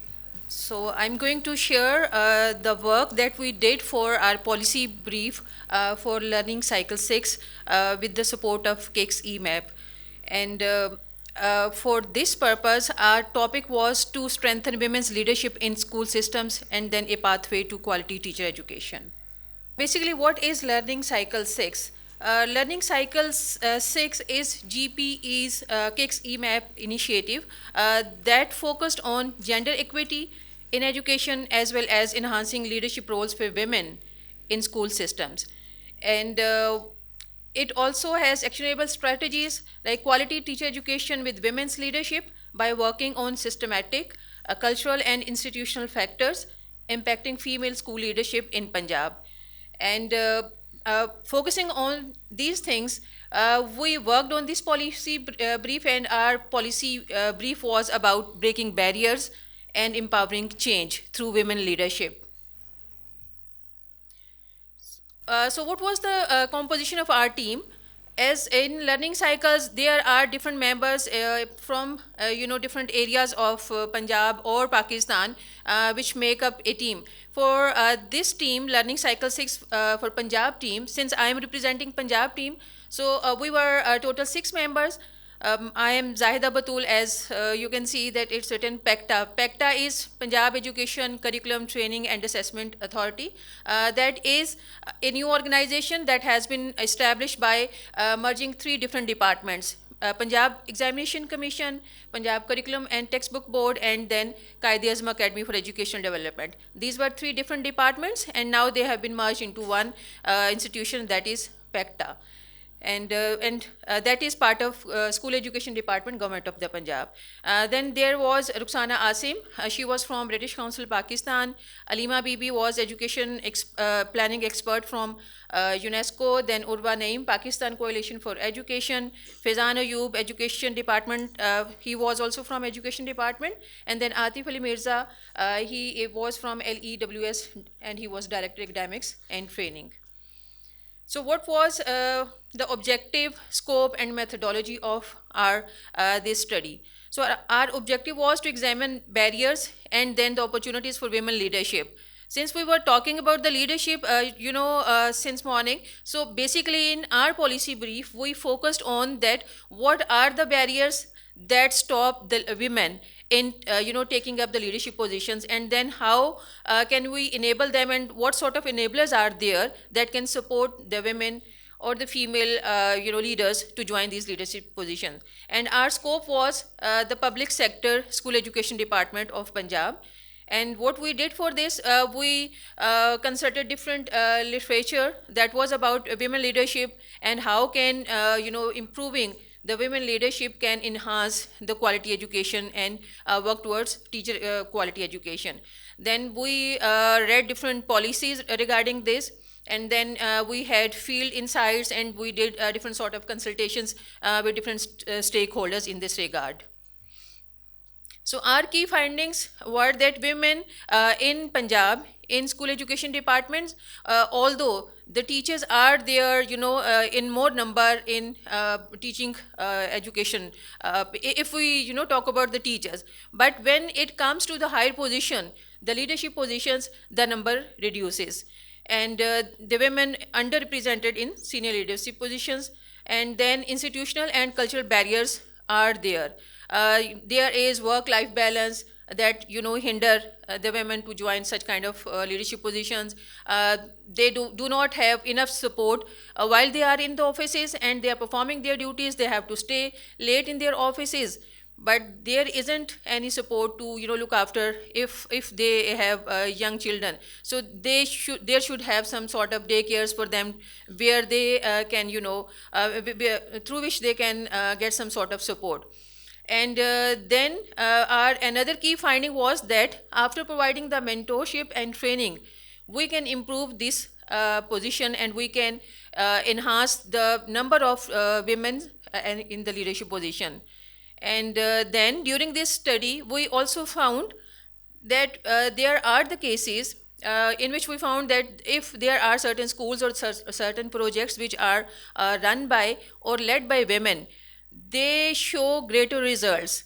And I'll talk about different projects, like in Punjab. Since I am representing the Teacher Education Institute as well, Teachers Training Institute as well, so we worked on different projects with on about the leadership.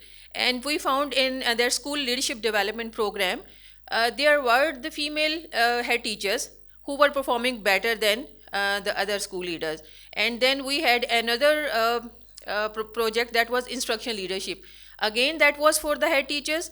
Both male and female head teachers were there. They were part of that initiative. But we noticed that the results of the female schools were better than the male schools.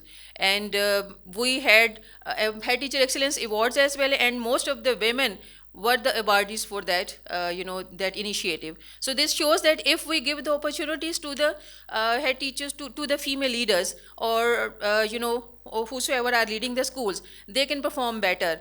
And if we are going to give them the opportunities and these enablers, they can perform better than the other colleagues.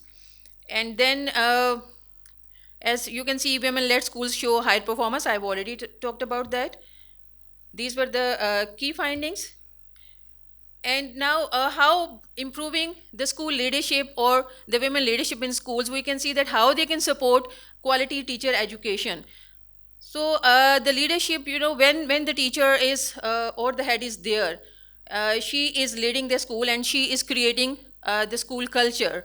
So if the head is empowered, then she can create a good school culture over there. That then supports in prioritizing the inclusion of all the teachers in mentorship by providing them the opportunities to have their skills. And then it can also strengthen the teacher development programs. She can ensure them, she can guide them how to work towards their own professional development.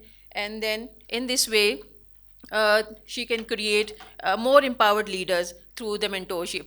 As it is said that when there is a teacher, if the head is supporting that teacher can become the leader in the future as well. So during that policy brief, we had certain key messages for the policy makers, and they were that embed gender responsive policies in education framework, then ensure equal access to leadership development, then promote mentorship and leadership networks, then allocate resources for training and capacity building, then track progress with gender disaggregated data. If we talk about Punjab, the recent initiatives taken by government of the Punjab, now we can see the greater number of women leaders in the leadership positions. Like there are chief executive officers, but in the past, most of the leaders or the CEOs were male. But after this initiative of government of the Punjab, now we can see the good representation of female in that leadership positions as well. So there are a few recommendations and way forward that we need to expand leadership training, we need to institutionalize gender quotas for leadership roles, then we need to partner with NGOs for local leadership development, and then we need to establish professional networks for women leaders, and then we need to provide workplace support like daycares and flexible hours for female leaders. And women leadership is essential for quality education. Since morning we are talking about quality teacher education, teacher licensing, teacher certification. So if the head is empowered, she can further improve the quality of teaching in the schools. And then empowerment enhances student and community outcomes as well. Then systemic reforms needed to close gender gap. This is also the part of our conclusion, that we need to have such kind of systemic reforms. And at the end, I would like to thank our KIX partners. And Dr. Sajid, thank you very much for engaging us in such wonderful activities. And then I would like to thank my team members who worked with me on this policy brief from Punjab, Pakistan. Thank you very much. This is an initiative actually that was started by GPE KIX, as Dr. Sajid has very rightly explained what GP is doing. I was part from the Sindh team. More or less the idea, because this time around KIX Learning Cycle's theme was about women leadership in schools particularly and in academia. So more or less the kind of ideas that Dr. Zahida has shared from Punjab, Sindh also has a similar, more or less a similar kind of an approach. Though this is a policy brief, the basic identification of the problem that was done has led to a policy brief, and that has already been submitted. So what I'm going to share with you is not something different in terms of the context of women leadership, but a slight variation in how different provinces are looking at the support or the mechanisms that we have developed for women. So starting from here, KIX Learning Cycle, as I've told you, that this time around it was about underrepresentation of females, women in the school leadership particularly, and of course in academia. And the second area that they have picked up was that what policy and practice changes are needed to correct the imbalance. And that is the reason why the briefs that we have written post this research is about how can we improve this representation that has already been identified. So the team that we have there at Sindh, it was me, then we have Dr. Nasima from IIT, Dr. Ali Nawab, who's an educational specialist and from Sakhrai BA. We had Lareb, who was a Pakistan Coalition for Education representative, and Temur, who was an MPhil scholar from AKU. This was the composition of the Sindh team. Moving from here, the national moment, when we started looking at the problem, and of course the problem was pre-identified, we came to know that there is an education emergency while looking at the policies and the practices that are there. The teacher licensing particularly, the curriculum reform, and the leadership education was central to this transformation that we are talking about, enhancing female leadership in schools and academia. This particular study that we did is to identify not only why female leaders are so less, but also to project what can be done through policy initiatives. Moving from here, this is a little pie graph that we have developed in terms of the statistics. In Sindh, we have 40,978 public schools. Now this data that I'm sharing with you does not have the private schools or the publicly owned school. This is just particularly to the public school data that is available by the government. Within that, the female leaders who are available is 5,499. Only 5,500 teachers are there who are female leaders. This is also the available data, and the statistics are sitting on the website. We have lifted it from there, and this is the data of 2024. The overall representation of females in the overall academia is 13%, and female representation is hardly 13%. This is basically the gender disparity, if you can see. Now, if you look at this chart, we have particularly not added the male-led schools. Reason, as per the policy there, again, in a boys' school, a female cannot be the principal. But in a female school, a male can be the principal. So that is the reason why in this you can only see girls' schools and co-education schools and not male schools. Moving from here, why school leadership matters? Why are we talking so much about school leadership? Because school leaders are the one who not only drives the school, they have the vision that they implement. The vision comes in from the policies that they have, the vision comes in from the practices they have, and also the culture that they create. Understanding of the culture is key and central to the leaders. And when we come to female leaders particularly, In the previous presentation also, Dr. Zahida mentioned that the schools perform better when we have female leaders. Here, research proven, because we studied a number of papers while we were doing the study, the schools that have female leaders have improved school enrollment, retention, and academic performance. They serve as role models. There's a gender shift from schools to communities. They bring people together, attendance is better, and they create a more supportive environment for children, specifically for the students who are studying there. Specifically when it comes to teacher education and policy reforms, and of course the licensing that we are talking about, unless women are not considered equally to men as leaders, and unless their role is not appreciated and acknowledgement, the shift that we are thinking of would actually be incomplete. The policy gaps, because we studied a number of policies as shared in the previous one, we found out there are no gender responsive policies. Teaching, licensing, and education, though it's recently started, but we have not taken the gender dynamics into our account. Leaders' roles are not incentivized, and specifically gender inclusive terms are not stated in the policies. Of course, mentorship, because we do a lot of mentorship and coaching, specifically when it comes to school leaders, the mobility, the work-life integration are the missing areas. Picking up these policy gaps that we had, there were three major areas that we identified. The first, of course, was cultural barriers, and we all know the kind of patriarchal systems we are into, the kind of restrictions we have, the kind of mobility restrictions and other approaches. The second is policy and institutional barriers.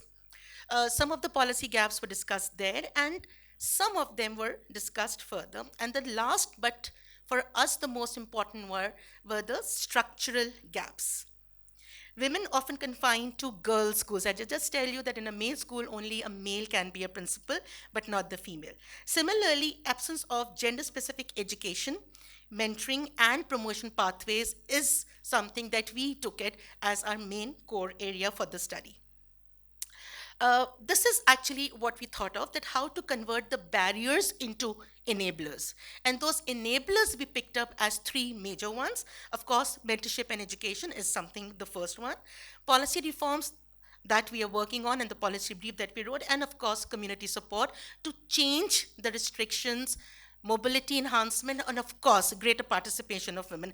These three enablers were looked at, and how the enablers are further taken into account is through four mediations.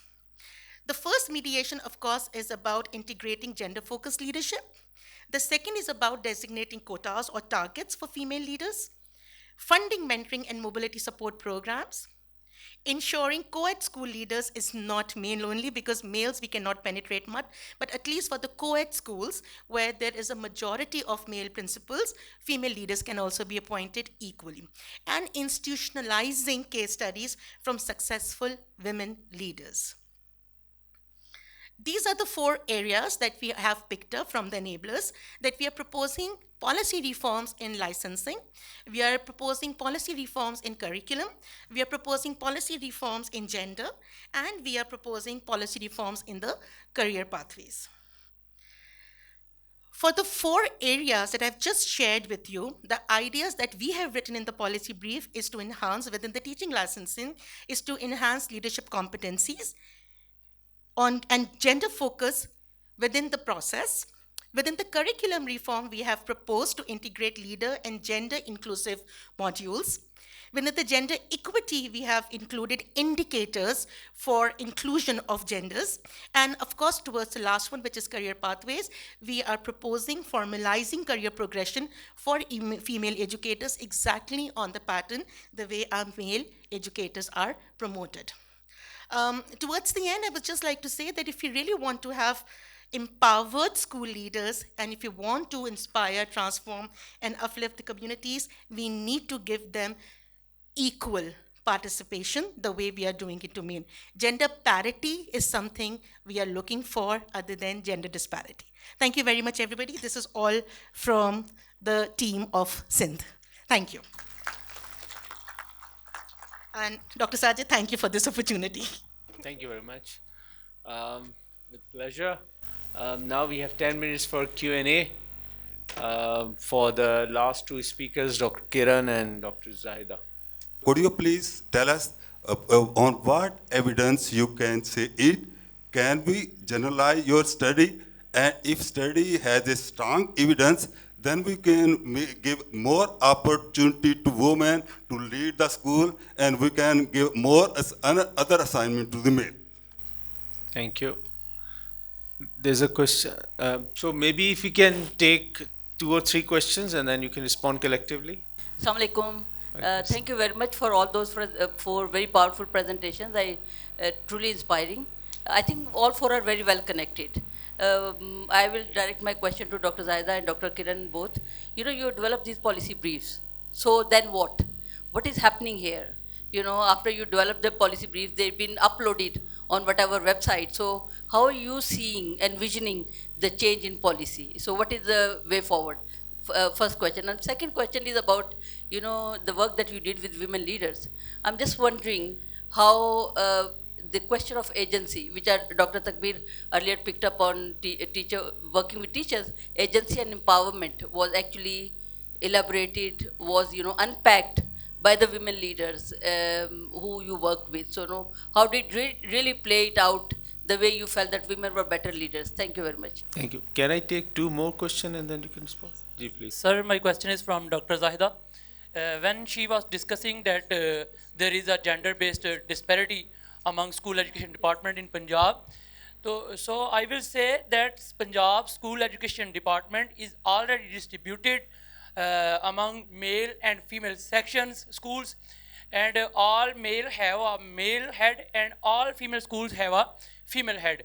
So don't she think that the evidence is missing from her presentation, that how she will saying that that the female heads are less in numbers than the male heads, and why we are discussing that a policy should be developed which is create gender-based disparity among male and females. Thank you. My question is about to Madam Kiran. You discussed in our slides that KIX help shift gender norms within the school communication. How it is and how can you explain that this work? Thank you. The last question from the gentleman in the front. Sir, my question is, in my humble opinion, in our teacher education programs, whatever its nature may be, it is generally believed that more focus is laid on instructional competencies, content knowledge, art of content delivery, etc.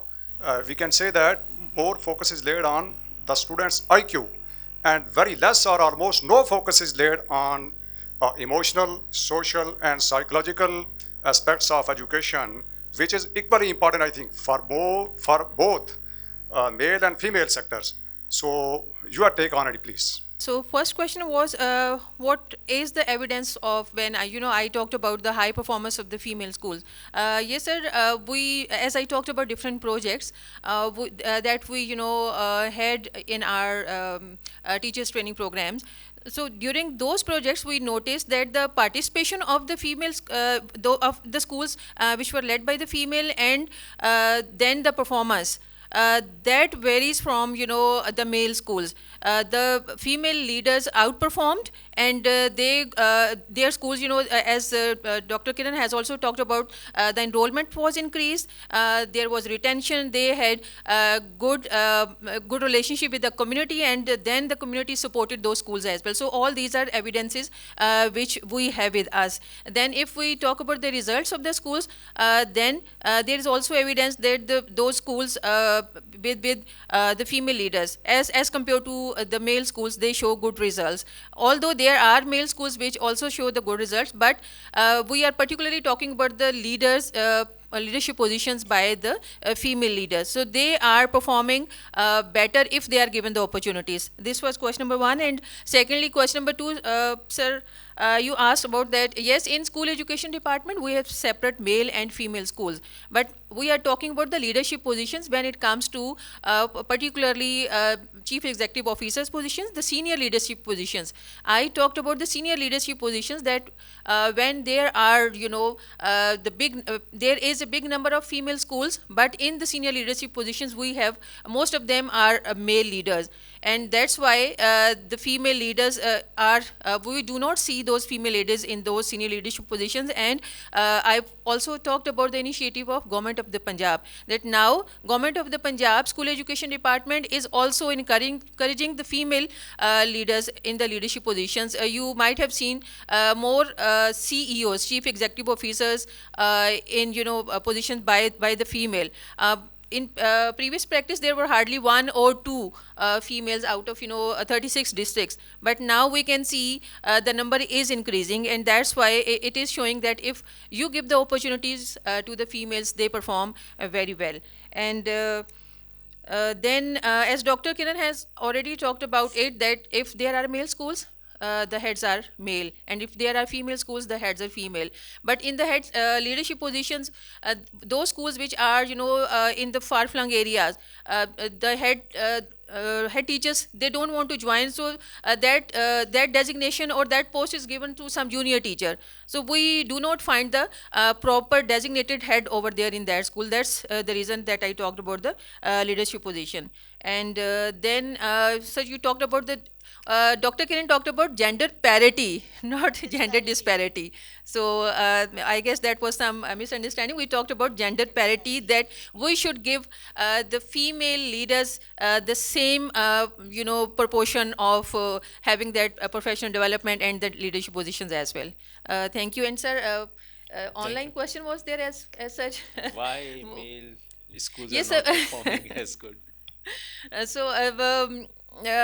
I don't know what's the reason that why don't they, take part in such kind of activities, or why don't they perform? They since it's a big number, and when we talk about the participation, so female take part in such kind of activities more actively, and then they want to perform in a better way. Thank you, Dr. Kiran. Just want to add one thing, because this came out in one of the study in the data. For example, why male schools are not performing better than female. It was not a direct response to this, but the response that came in is that males have been into leadership position for the longest time ever. So they're quite immune to the system. They're quite immune to the processes that are there. But as female leaders are recently been given the opportunity to explore, they are more passionate, they're more committed, they want to explore, and there's also a niche that they want to create in the field. And that is the reason why, if we now compare the performance of male-led schools and female-led schools, female are putting in 4 times greater effort to run. And there are a number of studies that have been conducted recently, and if you read them, and they're, by the way, local studies, if you study them, you'll find ample evidence that shows that how females are taking decisions. There are actually 3 areas where they're really performing well. The first, of course, is goal orientation. The second is decision making, and the third is human relations. Now, coming to the question which one of the students asked about the communities, it's the same process. When it comes to human relations, again, because this is a policy brief, so we were supposed to be presenting what we have added to the policy based on the identification of the problems. So one of the areas where women leadership is really making a niche is human relations, bringing people together. Women tend to have this nature of socializing better than males. So when it comes to communities, when it comes to parents, when it comes to stakeholders, when it comes to communication, women tend to be better. And of course, there are a number of studies that are there that present. So that is the reason why when it comes to community participation, a female leader proves to be better. Secondly, within the rural setting, because you see, when we look at the data that I have shared with you is from SIN, so when you look at it from the rural divide, of course, we do have this urban and rural divide. Within the rural setting, for a woman to make her mark is not that easy. So one most important aspect that the woman uses as her communication skills as a leader. So that also brings a lot of people together and the school blossoms. That's one area. To what Dr. Dilshad said, Dr. Dilshad herself is a gender expert and we have learned a lot from her. So Dr. Dilshad, we have actually worked on the policy brief. It has recently been submitted and it is under review, and post the policy briefs, it would be policy advocacy, of course. And if you really look at the trajectory past 3 to 5 years, specifically not within the private sector, but the public sector, there is an increase in women participation across. And putting it through the policy actually gives the nation or the schools a direction to set. So this is something that we are already working on, and this is one step towards contributing the wall that we are working for. Thank you very much. Looking at the time, I think we should all say it's my time to conclude. I think we should appreciate KIX for the opportunity they provided for carrying out research, and I think Dr. Zahid Majid presented a very useful research which was multi-country, focusing on the networks and how the networks can promote inclusivity. Dr. Takbir talking about design thinking. I think inclusion of gender, inclusion of special needs seems to be the dominant theme across gender and the two elements that have been talked about. Very interesting questions, and I think there are lessons for the teacher education programs, especially from the perspective of inclusivity, especially from the perspective of problem solving, design thinking, and of course having women in leadership positions. That's all from my side. Thank you for the audience. Thank you for the panelists for being here and having this kind of very live and active discussion. Over to you, Dr. Tuba. Thank you very much. Adding to Dr. Kiran's regarding the different studies just administered by KIX EMAP in the region of Pakistan, we have displayed some of the brochures on the electronic display screens, and you can find the QR codes and you can just find about these studies. So thank you very much, and I'm also thankful to Dr. Sajid Ali for moderating the session on behalf of KIX EMAP and representing them, and all the speakers representing KIX EMAP. Thank you very much. Now it's time to present souvenirs and shields to our participants on the stage. So I request Professor Dr. Nasir Mahmood, Vice Chancellor, Allama Iqbal Open University, to please join us on the stage. I request Conference Chair and Conference Co-Chair to please join us on the stage for presenting the souvenirs to our guests.